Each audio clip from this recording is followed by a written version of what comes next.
أعوذ بالله من الشيطان الرجيم بسم الله الرحمن الرحيم الحمد لله رب العالمين الصلاة والسلام على أشرف المرسلين وعلى آله وصحبه أجمعين أما بعد.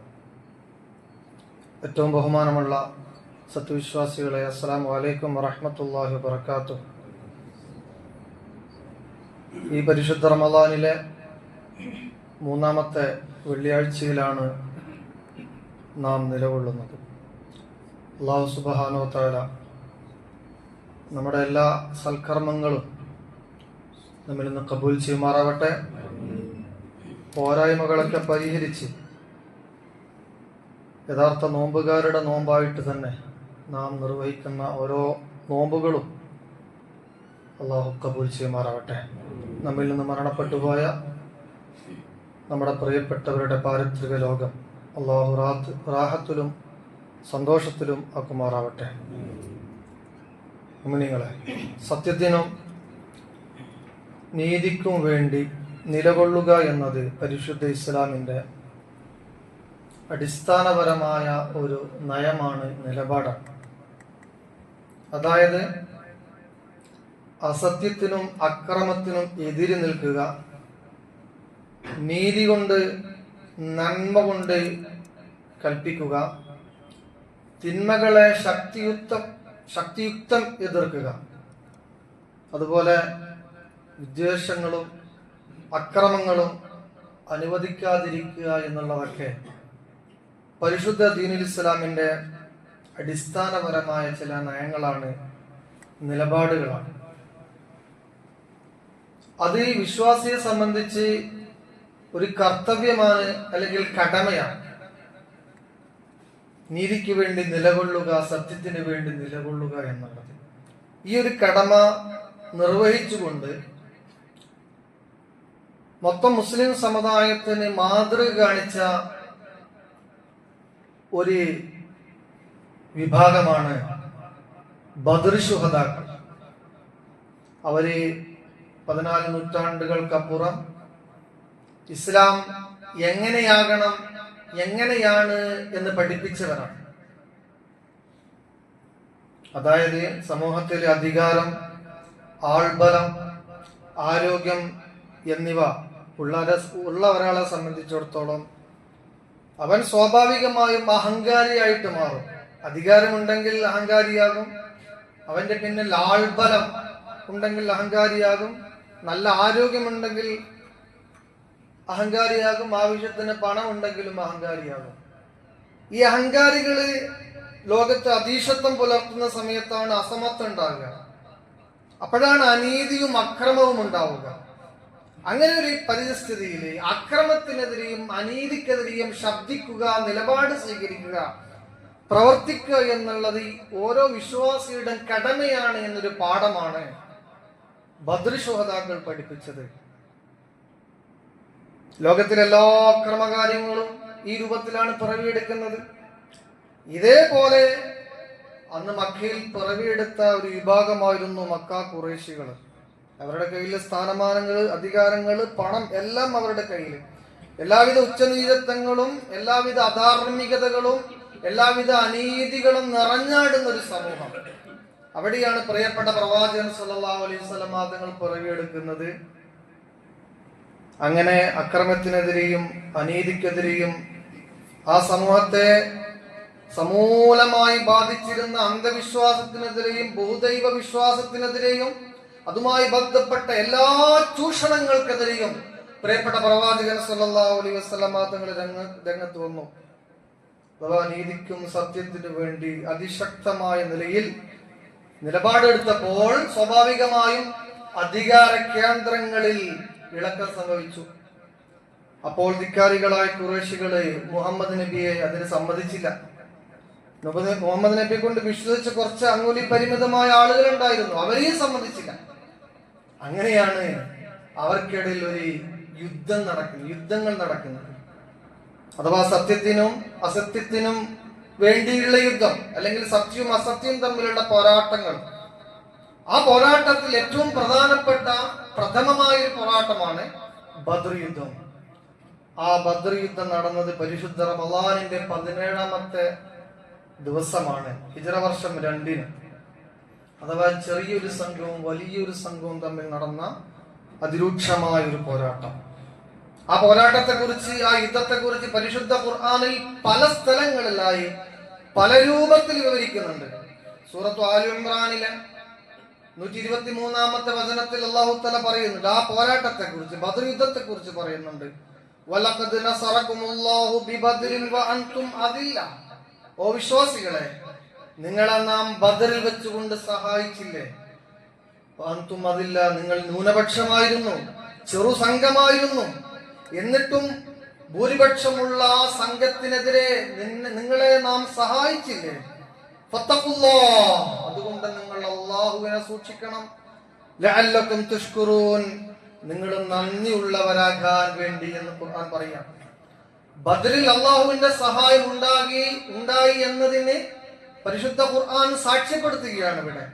അഥവാ ശരിയായ വിശ്വാസവും അല്ലാഹുവിൽ പ്രതീക്ഷയുമുള്ള ഒരാൾക്ക് ഏത് പ്രതിസന്ധികളെയും, അങ്ങനെയുള്ള ഒരു സമൂഹത്തിന്, അങ്ങനെയുള്ള ഒരു രാജ്യത്തിന്, അങ്ങനെയുള്ള ഒരു സംവിധാനത്തിന് ഏതൊരു പ്രതിസന്ധിയും അതിജീവിക്കാൻ കഴിയുമെന്ന പാഠമാണ് ബദറിന്റെ 1ാമത്തെ പാഠം എന്ന് നമ്മൾ മനസ്സിലാക്കണം. നമുക്കറിയാം, ഇന്ന് പശ്ചിമേഷ്യയിൽ നടന്നുകൊണ്ടിരിക്കുന്ന സംഭവ വികാസങ്ങൾ. ഇസ്രായേൽ എന്ന ബ്രിട്ടന്റെ ജാരസന്തതി അങ്ങ് പശ്ചിമേഷ്യയിൽ പിറവിയെടുത്ത അന്ന് മുതൽ അവിടെ സങ്കീർണമായ രാഷ്ട്രീയ പ്രശ്നങ്ങളാണ്. അത് നമ്മൾ പ്രത്യേകിച്ച് ആലോചിക്കേണ്ടതും ചിന്തിക്കേണ്ടതും മനസ്സിലാക്കേണ്ടതുമായ ഒരു പോയിന്റ് ഉണ്ട് അവിടെ. അതെന്താണ്? ഇസ്രായേൽ എന്ന രാഷ്ട്രത്തിന്റെ അല്ലെങ്കിൽ ജൂതന്മാരുടെ മതപരമായ ഒരു താല്പര്യങ്ങൾക്ക് വേണ്ടിയാണ് പശ്ചിമേഷ്യ എല്ലാ പ്രശ്നങ്ങളും നടന്നുകൊണ്ടിരിക്കുന്നത് എന്ന ഒരു ബേസിക് സംഗതി അവിടെ നമ്മൾ മനസ്സിലാക്കേണ്ടതുണ്ട്. പലപ്പോഴും വാർത്താ മീഡിയകളും വാർത്താ മാധ്യമങ്ങളും ആരും തന്നെ പറയാൻ മടിക്കുന്ന, പറയാൻ പേടിക്കുന്ന ഒരു കാര്യമാണത്. എന്താണ് മതപരമായ ഒരു താല്പര്യം? ഗ്രേറ്റർ ഇസ്രായേൽ എന്നൊരു മിഥ്യാവിശ്വാസ സങ്കല്പമുണ്ട് യഹൂദികൾക്ക്. അഥവാ ജൂതമത ഗ്രന്ഥമായ തോറയിലും അതുപോലെ തന്നെ ബൈബിളിലും പരാമർശിച്ചിട്ടുള്ള ജൂതന്മാർക്ക് മാത്രം അവകാശപ്പെട്ട ഒരു വാഗ്ദത്ത ഭൂമി, ആ ഭൂമിക്ക് വേണ്ടിയുള്ള പോരാട്ടമാണ്, സമരമാണ്, യുദ്ധമാണ്, അല്ലെങ്കിൽ കൊടും ഹത്യകളും കൊടും ക്രൂരതകളുമാണ് അവരിന്ന് നടത്തിക്കൊണ്ടിരിക്കുന്നത്. പക്ഷേ അതൊരു മതത്തിന്റെ ലേബലിൽ പറയപ്പെടുന്നില്ല, ചർച്ചയില്ല എന്നുള്ളത് ജൂതായിസത്തിന്റെ, സയനിസത്തിന്റെ ഒരു വിജയമാണ്. ഗ്രേറ്റർ ഇസ്രായേൽ എന്ന് പറയുന്ന ഒരു ഭൂമികയുണ്ട്, ഒരു ഭൂമിശാസ്ത്രപരമായ ഒരു മാപ്പ് ഉണ്ട് അവർക്ക്. ആ മാപ്പിൽ ഫലസ്തീനുണ്ട്, ജോർദാനുണ്ട്, ലബനാനുണ്ട്, പിന്നെ സിറിയയുടെ പകുതി ഭാഗമുണ്ട്, ഇറാഖിന്റെ പടിഞ്ഞാറൻ ഭാഗമുണ്ട്, ഈജിപ്ത് ഉണ്ട്, സൗദി അറേബ്യ ഉണ്ട്. അത് ഉൾക്കൊള്ളുന്ന ഒരു മാപ്പ് ഉണ്ട്. ഗ്രേറ്റർ ഇസ്രായേൽ എന്നും ദ ഗ്രേറ്റ് ഇസ്രായേൽ എന്നൊക്കെ മീഡിയകളിൽ കാണാൻ സാധിക്കും. ഈ ഭൂമി യഹൂദികൾക്ക് അവകാശപ്പെട്ടതാണ്. അത് ലഭിക്കുവോളം അവർ ഈ ക്രൂരതകൾ ചെയ്തുകൊണ്ടിരിക്കും മതത്തിന്റെ പിൻബലത്തോടുകൂടെ. പക്ഷെ ഇതൊരു മതപരമായ അക്രമമാണെന്ന് അല്ലെങ്കിൽ മഗധ ഭീകരതയുടെ ഭാഗമാണെന്ന് ആരും പറയില്ല. അതാണ് സയനിസത്തിന്റെയും സാമ്രാജ്യത്വ ശക്തികളുടെയും വിജയം. സയനിസ്റ്റ് ശക്തികൾക്ക് ജൂതന്മാർക്ക് ഇങ്ങനെയാണ് ഒരു താല്പര്യമെങ്കിൽ ഈ താല്പര്യം മുൻനിർത്തിക്കൊണ്ട് ആ പ്രദേശത്ത് എപ്പോഴും സംഘടനകളും യുദ്ധങ്ങളും ഉണ്ടാക്കിയിട്ട് ആയുധ കച്ചവടം നടത്തുക എന്നുള്ളതാണ് ലോകം കണ്ട ഏറ്റവും വലിയ തമ്മാടി രാഷ്ട്രമായ അമേരിക്കൻ സാമ്രാജ്യത്തിനുള്ളത്. ആ ഒരു താല്പര്യമാണ് അവർക്ക് ആയുധ കച്ചവടം, ബിസിനസ്സുകൾ നടക്കണം, അവിടെയുള്ള ക്രൂഡ് ഓയിലുകൾ കിട്ടണം, എണ്ണ കിട്ടണം, സ്വർണം കിട്ടണം. അതാണ് അവരുടെ താല്പര്യം. അതിനെ ഇസ്രായേലിനെ മുൻനിർത്തിയിട്ടുള്ള പരിപാടിയാണ്. ഇസ്രായേലിന്റെ ഈ താല്പര്യത്തിന് എതിര് നിൽക്കുന്നവർ ആരാ, അവരെ മുഴുവൻ ഇല്ലായ്മ ചെയ്യും. ഇപ്പോ ഫലത്തിൽ ആരും എതിര് നിൽക്കുന്നില്ല, പ്രത്യക്ഷത്തിൽ എതിരില്ല, ഉള്ളുകൊണ്ട് എതിരുണ്ട്. എതിര് നിൽക്കുന്ന അവശേഷിക്കുന്ന ഏക രാജ്യം ഇറാനാണ്. എന്നാൽ ഇറാനോ ഇതിൽ പെട്ടതല്ല, ഗ്രേറ്റർ ഇസ്രായേൽ പെട്ടതല്ല, ആ ഭൂമികയിൽ പെട്ടതല്ല ഇറാൻ. പക്ഷെ ഇറാൻ ഈ ഭീഷണി മുന്നിൽ കാണുന്നു. ഇസ്രായേലിന്റെ ഈ വരവ് ഇങ്ങനെ വന്നു കഴിഞ്ഞാൽ പ്രദേശം മൊത്തം പോവും, ബൈത്തുൽ മുഖദ്ദിസ് പോകും, മസ്ജിദുൽ ഹറാം പോകും, ആ പ്രദേശം മൊത്തം പോകുമെന്ന ഒരു ബോധ്യത്തിൽ നിന്നാണ് ഇച്ഛാശക്തിയുള്ള ഇറാനെ പോലുള്ള രാഷ്ട്രങ്ങൾ ഇതിനെതിരെ നിലനിൽക്കുന്നത്. അവർക്ക് രാഷ്ട്രീയമായ വേറെ താല്പര്യങ്ങളൊക്കെ ഉണ്ടാകും, അല്ലെങ്കിൽ ഷിയായിസത്തിന്റെ വിഭാഗീയമായ വേറെ താല്പര്യങ്ങളൊക്കെ ഉണ്ടാകും. അതൊക്കെ അവിടെ വെക്കട്ടെ, നമ്മൾ മനസ്സിലാക്കേണ്ട ഒരു കാര്യമാണ്. അതുകൊണ്ട് ഇതിനെതിരെ ഉറച്ച നിലപാട് സ്വീകരിക്കാം. പരമാവധി അമേരിക്ക പറയുന്ന കാര്യങ്ങളൊക്കെ പരമാവധി അഡ്ജസ്റ്റ്മെന്റ് ചെയ്തു. അവിടെ അണുവായുധം ഉണ്ടാക്കുന്നില്ല, നിരന്തരം അവിടെ പരിശോധന നടത്തുന്ന അങ്ങനത്തെ ഒരു സാധനമില്ല. എന്നാലും ഉണ്ടാക്കുന്നുണ്ട് എന്ന പച്ച നുണ പറഞ്ഞ് ഇറാഖിനെ ഏത് അർത്ഥത്തിലാണോ നശിപ്പിച്ചത് അതേപോലെ നശിപ്പിക്കാനുള്ള ശ്രമമാണ് ഇറാനിലും നടന്നുകൊണ്ടിരിക്കുന്നത് എന്നുള്ള യാഥാർത്ഥ്യം നമ്മൾ മറന്നു പോകാൻ പാടില്ല.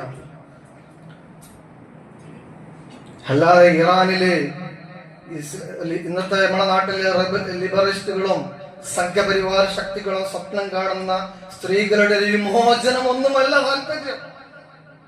അങ്ങനെ നല്ല താല്പര്യം. അവിടെ പരമാവധി പ്രതിസന്ധിയും പ്രശ്നങ്ങളും സൃഷ്ടിച്ചിട്ട് ഇറാൻ ഇല്ലായ്മ ചെയ്തിട്ട് ഗ്രേറ്റർ ഇസ്രായേൽ സ്ഥാപിക്കാനുള്ള പരിശ്രമമാണ് നടത്തിക്കൊണ്ടിരിക്കുന്നത്. നമ്മൾ ചിന്തിക്കണം. ഇവിടെയാണ് നാം ആലോചിക്കേണ്ടത്. ഈ ഒരു സാഹചര്യത്തിൽ നമ്മുടെ പ്രാർത്ഥനകൾ നീതിക്ക് വേണ്ടി, സത്യത്തിന് വേണ്ടി ഇരകളാക്കപ്പെടുന്ന ആ വിശ്വാസികളോടൊപ്പം ഉണ്ടാകണമെന്നതാണ് ഈ സന്ദർഭത്തിൽ നമ്മൾ മനസ്സിലാക്കേണ്ടത്. ബദറിനെ അനുസ്മരിക്കുമ്പോൾ ഈ രൂപത്തിലാണ് പാശ്ചാത്യ സാമ്രാജ്യ ശക്തി പശ്ചിമേഷ്യയിൽ നടത്തിക്കൊടുന്ന യുദ്ധത്തെ ഈ രൂപത്തിലാണ് നമ്മൾ നോക്കിക്കാണേണ്ടത്. അവിടെ ബദറിൽ വലിയ സംഘവും ചെറിയ സംഘവും പോരാട്ടത്തിൽ ഏർപ്പെട്ടപ്പോ ചെറിയ സംഘത്തിന് വിജയം നൽകി അള്ളാഹു ഇന്നുമുണ്ട്. ആ ഒരു പ്രതീക്ഷയിലാണ് ഇൻഷാല്ലാഹ് നാം ഇപ്പോഴും ഉള്ളത്.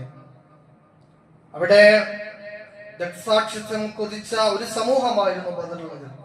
അതുപോലെ രക്തസാക്ഷിത്വം കൊതിക്കുന്ന ഒരു സമൂഹം അങ്ങ് ഇറാനിലും അതേപോലെ തന്നെ ഫലസ്തീനിലും ലബനിലും ഒക്കെ ഉണ്ട് എന്നുള്ളത് മാത്രമാണ് ഇന്ന് സയനിസത്തിന്റെ ഏറ്റവും വലിയ തടസ്സം. ആലോചിച്ചു നോക്കൂ, വളരെ ന്യൂനപക്ഷമാണ്. പക്ഷെ രക്തസാക്ഷിത്വം കൊതിക്കുന്ന ഒരു വിഭാഗത്തെ പരാജയപ്പെടുത്താൻ സാധിക്കില്ല എന്നുള്ളത് അവസാനമായി ഹമാസിന്റെ മുന്നിൽ മുട്ടുമടക്കിയ സാണിധ്യ ശക്തികളുടെ ചരിത്രത്തിൽ നിന്ന്, സംഭവത്തിൽ നമുക്ക് മനസ്സിലാക്കാൻ സാധിച്ചതാണ്. ഇതൊക്കെയാണ് ബദറിന്റെ പാഠങ്ങൾ. അഥവാ നമ്മുടെ വിശ്വാസ മൂല്യങ്ങൾ നാം ഉയർത്തിപ്പിടിക്കുമ്പോ തീർച്ചയായും നമ്മെ പരാജയപ്പെടുത്താൻ ഒരു ശക്തിക്കും തന്നെ സാധ്യമല്ല.